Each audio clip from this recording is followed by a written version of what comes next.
الحمد لله نحمده ونستعينه ونستغفره ونؤمن به ونتوكل عليه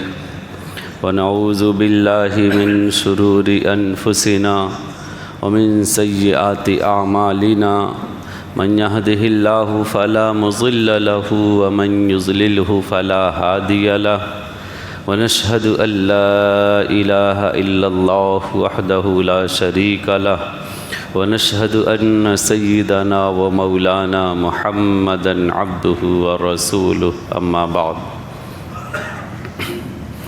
قال النبي صلى الله عليه وسلم لا تقوم الساعة حتى تقاتل الترك صغار الأعين حمر الوجوه زلف الأنوف كأن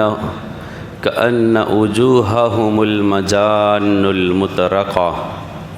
ولا تقوم الساعة حتى تقاتلوا قوما نعالهم الشعر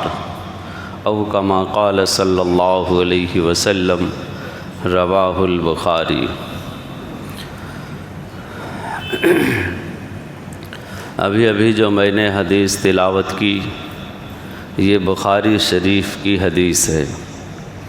باب اشراط الساعہ، قیامت کے نشانیوں کا بیان ہے۔ 2928 نمبر ہے اس کا۔ مسلم شریف میں بھی ہے، ابو داؤد میں بھی ہے، ابن ماجہ وغیرہ حدیث کی مختلف کتابوں میں یہ حدیث موجود ہے۔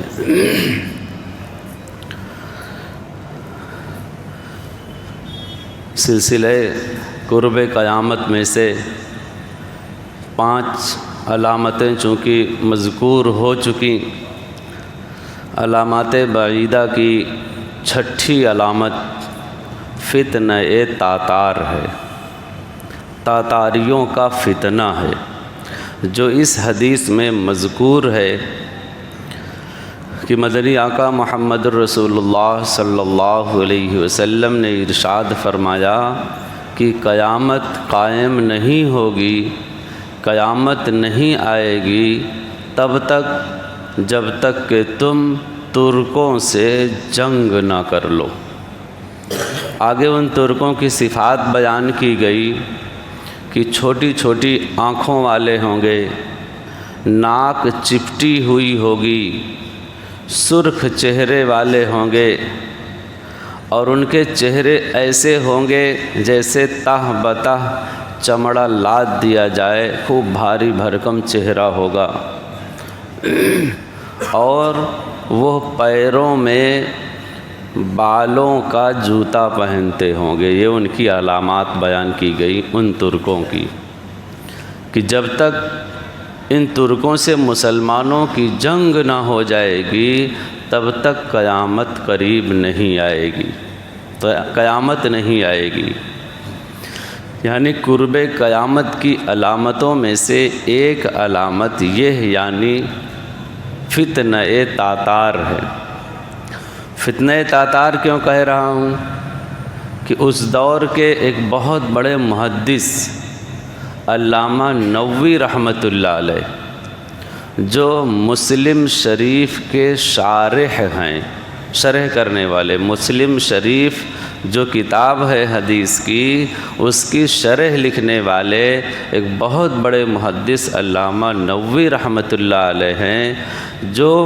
اسی 6ٹھی اور 7ویں صدی ہجری کے ہیں۔ 631 میں ان کی ولادت ہوئی اور 676 یا 86 میں ان کی وفات ہے، 7ویں صدی ہجری کے ہیں۔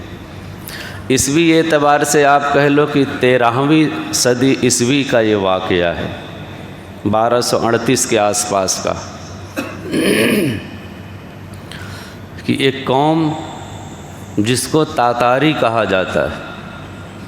ایک قوم جو تاجکستان سے اٹھتی ہے، وسط ایشیا میں جو رہتے تھے،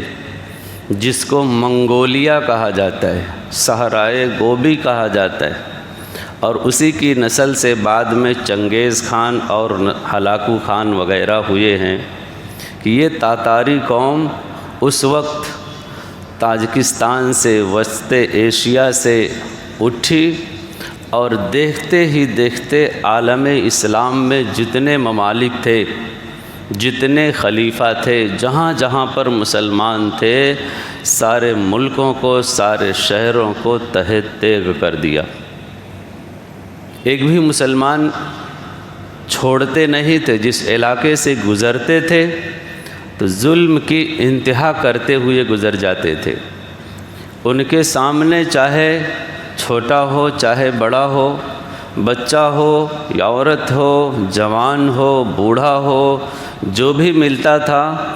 اور اس کا قصور صرف یہ ہو کہ وہ مسلمان ہو تو اس کو چھوڑتے نہیں تھے، ایک طرف سے ہلاک کرتے ہوئے چلے جاتے تھے، اور علامت کے طور پر ان سب کا سر کاٹ کر کے شہر کے دروازے پر ڈھیر کر دیا کرتے تھے۔ ان کے بارے میں لکھا ہے کہ شہروں کے باہر سروں کا مینار بنایا کرتے تھے۔ ان کے ظلم کی خونی داستان ہوتی تھی، جس کو فتنہ تاتار سے یاد کیا، کیونکہ تاتاری نسل تھے، تاتا منگو ان کا ایک قبیلہ تھا، اسی کی طرف یہ منسوب ہوئے، تاتار کہلائے، بعد میں تاتاری کے نام سے جانے لگے، اور عالم اسلام کو اس وقت انہوں نے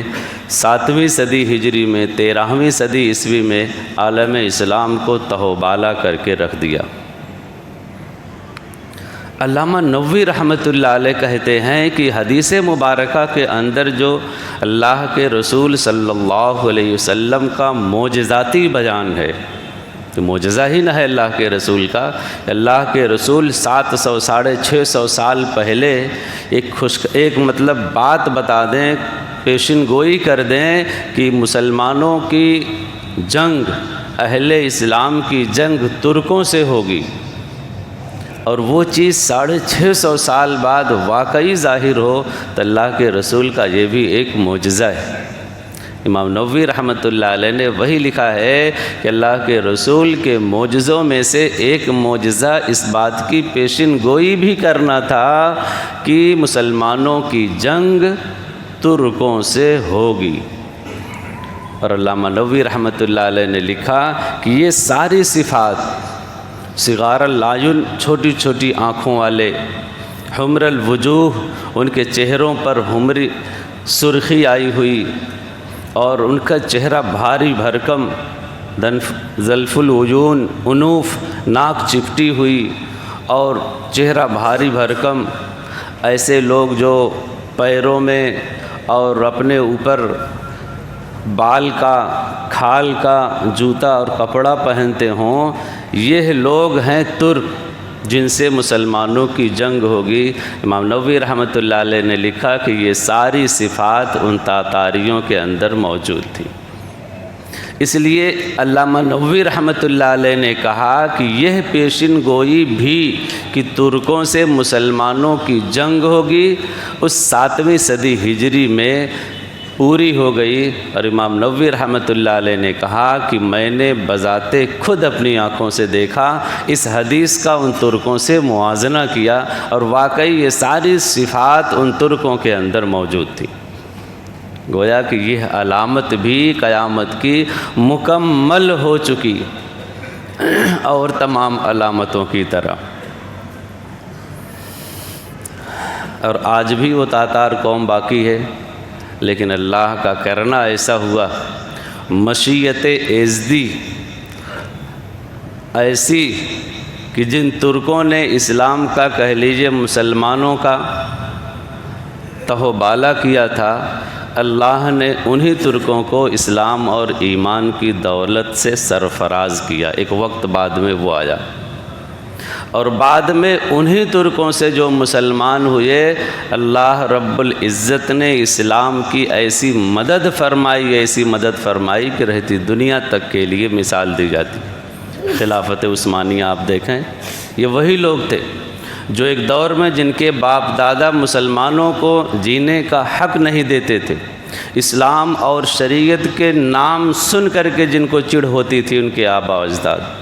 اللہ رب العزت نے جب انہی کے خاندان والوں کو، انہی کے بال بچوں کو، آنے والی نسلوں کو جب ایمان اور اسلام کی دولت سے سرفراز فرمایا تو وہی لوگ اسلام کے اور ایمان کے محافظ بن گئے، مسلمانوں کے محافظ بن گئے، اور ایسی سلطنت اور ایسی وسیع و عریض سلطنت قائم کی اور اسلام کا وہ نظام بنا کر کے انہوں نے عمل کر کے پیش کر دیا کہ رہتی دنیا تک مثال ہے۔ اور آج بھی وہ تاتار قوم مختلف ملکوں میں ہے۔ وہ تاجکستان کا جو پورا علاقہ منگولیا کا آپ دیکھیں، وہ پورے خطے میں آج بھی وہ تاتار قوم ہی ہے جن کے لوگوں کو اللہ رب العزت نے اکثروں کو تو ایمان کی دولت دے دی ہے، بعض آج بھی غیر مسلم ہے۔ تاجکستان ہو، ازبکستان ہو، قزاقستان ہو، روس کا بہت سا حصہ جو مسلمان ہیں وہ زیادہ تر وہی تاتاری، چین میں بھی بہت سے لوگ جو مسلم ہیں وہ زیادہ تر تاتاری النسل ہیں۔ ترکی پورا کا پورا تاتاریوں کا ہی انہی کی نسل سے ہیں۔ اور آج دیکھیے الحمدللہ اسلام کا سب سے، اگر اسلامی اخوت، بھائی چارگی اور اسلام پر عمل کرنے کی بات آتی ہے عالم اسلام میں، مسلم ملکوں میں، جدید ٹیکنالوجی اگر کسی کے پاس سب سے زیادہ ہے مسلم ملکوں میں تو ترکی کا نام سب سے پہلے آتا ہے۔ یہ وہی نسل ہے تاتاری۔ بعض لوگوں نے اس حدیث کی بنا پر، خاص طور سے جو واٹس ایپ یونیورسٹی کے عالم ہوتے ہیں، جانکار ہوتے ہیں، فیس بک کے جانکار ہوتے ہیں، آپ کبھی کبھی اس طرح مضمون آپ کی نظروں سے گزرے گا، اس حدیث کو انہوں نے ترکی والوں پر فٹ کر کے بٹھا دیا کہ ترکی سے بھی عالم اسلام کی جنگ ہوگی۔ حالانکہ یہ صراحتاً غلط ہے، بالکل غلط ہے۔ دارالعلوم کا فتویٰ باقاعدہ، دارالعلوم بنوری کراچی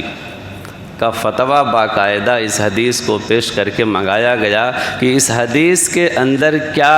موجودہ ترکی کے لوگ اس کا مراد ہے یا کوئی اور ہیں، تو وہاں کے مفتیان کرام نے باقاعدہ فتویٰ دیا کہ نہیں، موجودہ ترکی کے لوگ اس کے مدلول نہیں ہیں، وہ مراد نہیں ہے، بلکہ اس سے وہ قوم مراد ہے جو اس سے پہلے ہو چکی ہے اور جو اس وقت خالص وہ کفر کی حالت میں تھے۔ آج کل کا موجودہ ترکی تو زیادہ تر اس میں عالم اسلام کے ایمان والے لوگ ہیں اور اسلامی اخوت اور بھائی چارگی اور اسلام کو چاہنے والے لوگ ہیں۔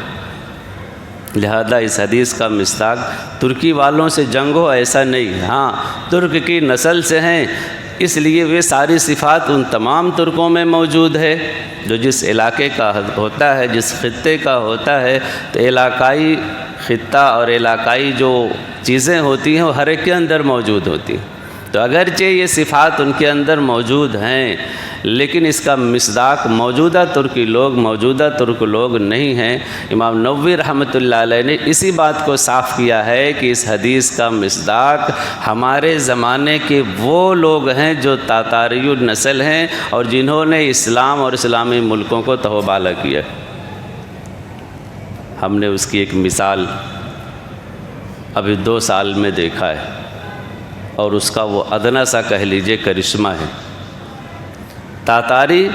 جس ملک میں جاتے تھے، کیا کرتے تھے، ہم نے اپنی آنکھوں سے پچھلے 2 سال میں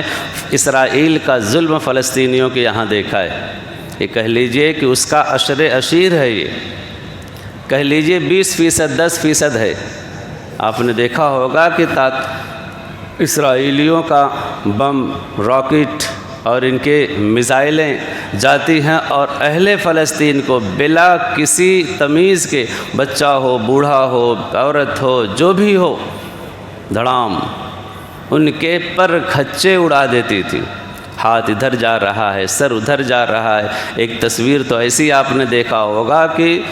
سینکڑوں فٹ بلندی پر لوگ اچھل گئے اس میزائل کے حملے کی وجہ سے۔ کوئی بلڈنگ باقی نہیں رہی، کوئی لوگ ایسے باقی نہیں رہے جو ان کے حملوں کی زد سے محفوظ ہوں، جن کے گھر باقی ہوں، جن کی دکان باقی ہو، جن کی نہ جان باقی، نہ ایمان باقی، نہ دنیا سلامت، نہ گھر سلامت،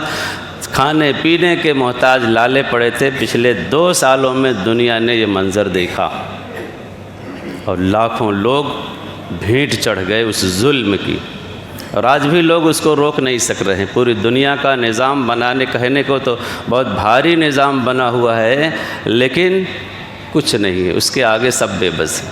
اس سے کہیں زیادہ اس وقت ظلم ہو رہا تھا تاتاریوں کی وجہ سے، تاتاریوں کی جانب سے اہل اسلام پر۔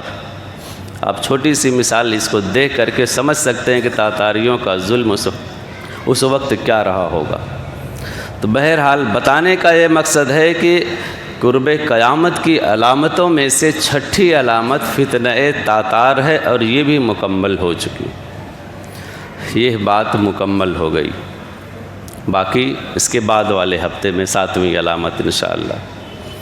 اگلی بات ایک اور کرنا ہے کہ چونکہ آنے والے 2-4 دنوں میں 10 شعبان ہے، 4 دن بعد 3 تاریخ کو آپ دیکھیں گے شب برات آنے والی ہے۔ شب برات میں ہمیں کیا کرنا ہے، کیا نہیں کرنا ہے۔ اکثر جب شب برات آتی ہے تو اکثر جگہوں پر، اکثر مضامین میں، اکثر خطبوں میں اس کے بارے میں بتایا جاتا ہے۔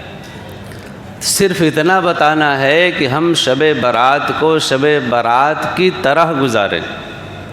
اور اپنے اندر خود احتسابی پیدا کریں۔ یا ایھا الذین آمنوا لا تقدموا بین یدی اللہ، یا ایھا الذین آمنوا اتقوا اللہ ولتنظر نفس ما قدمت لغد وغیرہ ذالک۔ بہت ساری آیتیں ہیں کہ تم آئندہ کے لیے کیا بھیج رہے ہو، آخرت کے لیے، اس کا احتساب روزانہ کرتے رہو۔ اللہ رب العزت نے مختلف مواقع دیے ہیں امت کو اپنی احتساب کرنے کا، اپنے بارے میں سوچنے کا، اپنی آخرت کو درست کرنے کا۔ انہی موقعوں میں سے، انہی نعمتوں میں سے ایک نعمت، ایک موقع شب برات ہے۔ اللہ رب العزت نے یہ ہم سب لوگوں کو عنایت فرمایا ہے، آ رہی ہے شب برات تو ہم اس کو اپنی احتساب کا ذریعہ سمجھیں۔ ہم اس شب برات کو اس طرح گزاریں کہ یہ ہمارے آنے والی زندگی کے لیے ایک آئیڈیل ہو، ایک نمونہ ہو، اور ہم اس پر یقین کے ساتھ فخر کر سکیں کہ یہ چیز ہماری مغفرت کا سبب بنے گی۔ اللہ کے رسول نے فرمایا کہ اس رات کے اندر سب کی مغفرت کر دی جاتی ہے سوائے 2 لوگوں کے، ایک مشرک اور ایک ایسا آدمی جو کینہ پرور ہو، جو دل میں بغض رکھتا ہو، عداوت رکھتا ہو، کینہ رکھتا ہو، دشمنی رکھتا ہو۔ ایسا آدمی، اس کی مغفرت اس رات میں بھی نہیں ہوتی، اور راتوں کی تو بات ہی کیا ہے۔ ایک چیز اس سے ہم سب توبہ کریں، اور دوسری چیز اس رات میں ہم عبادت کریں، ایسی عبادت کریں کہ جو آنے والے پورے سال کے لیے ہمارے لیے نمونہ بن سکے۔ اس رات کو اللہ رب العزت نے ہمارے احتساب کے لیے موقع بھیجا، یہ کہہ لیجئے آپ۔ یہ کوئی بات نہیں ہوئی کہ اس رات میں تو ہمیں خمار چڑھا ہو عبادت کا، ہم ساری رات عبادت کریں، ساری رات ہم ایک دوسرے سے اپنے معافی تلافی کرتے رہے، اور جو صبح ہوئی تو پھر ہماری وہی پرانی زندگی، کینہ، عداوت، نفرت، دشمنی، ایک دوسرے کی لوٹ گھسوٹ، گالی گلوچ، پھر اسی ہم اپنی زندگی میں چلے گئے، تو شاید اس رات کا حق ہم سے رات بھر جاگنے کے باوجود بھی ادا نہ ہو سکا، غالباً ایسا ہی سمجھ لیجیے۔ اس لیے اس رات کو ہم اس طریقے سے گزاریں، یہ رات ہماری مغفرت کا ذریعہ بنے، اور اس رات کی توبہ قبول ہو تو اس توبہ کا اثر اگلے سال بھر ہمارے زندگی پر ظاہر ہونا چاہیے، ہمیں دکھنا چاہیے انشاءاللہ۔ وآخر دعوانا الحمدللہ۔